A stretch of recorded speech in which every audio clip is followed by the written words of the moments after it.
All right, so when the runners, they bring us the meat. They come pre-sealed, pre-cooked. What we got to do is we got to heat them up to 165 degrees for a minimum of 15 seconds. So we have our boiling water here in a couple of different pots. We also have one over here, depending on how many you got to be running at the time. When it gets real busy, we are running all 3 pots. So what you do is just take the bag, and put it in, and wait for it to boil.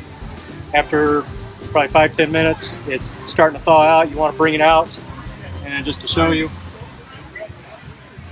so we'll take it back out, and we actually start kneading it. Start breaking up the frozen clumps, and so that way it'll cook faster.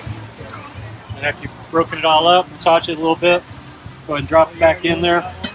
After about 5-10 minutes, check it again. You want to start working it again and until it's completely thawed out. And once you do get it thawed out, let me take this one out here.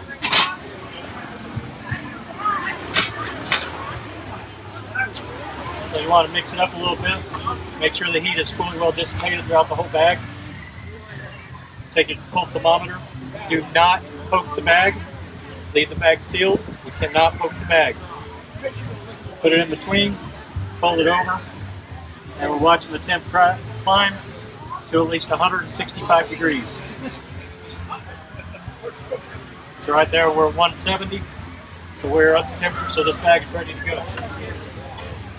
Once it's ready, we'll cut the corner. We'll have a pan that will be here. It's coming from the wash station right now. We'll dump it in there. We'll dump 2 bags at a time and then take it over here. All right, so once we walk across the aisle here, we'll take the pan that we just brought over here. I'll put it in the first one. This keeps the food hot. It acts as a backup to this one in case we do get running behind. We have a backup.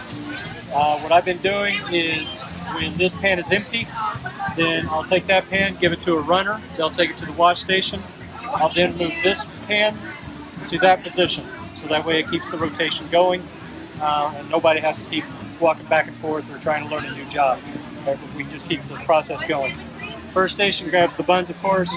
Next station puts the meat on the buns.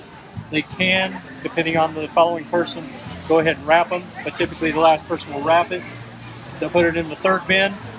Once it's in the third bin, they'll do a first in, first out.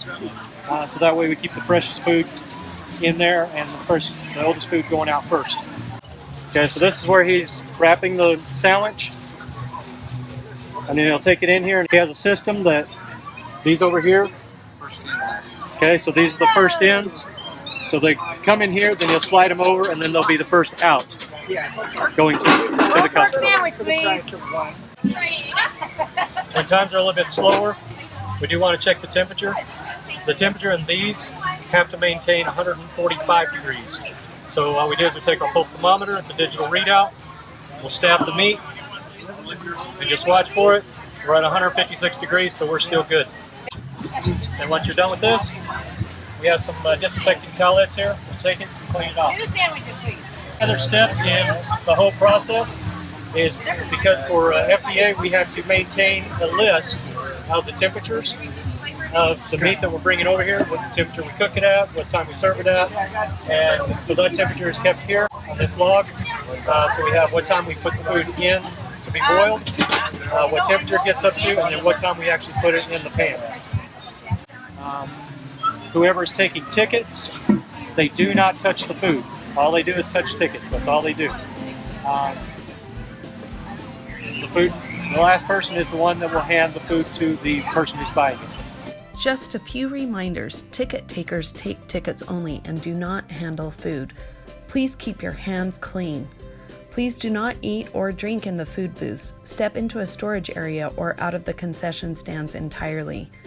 Please help us train the volunteers replacing you or clean up for the day. All of these instructions will be provided to you at your food booth in written form. Thank you for volunteering at Handcart Days.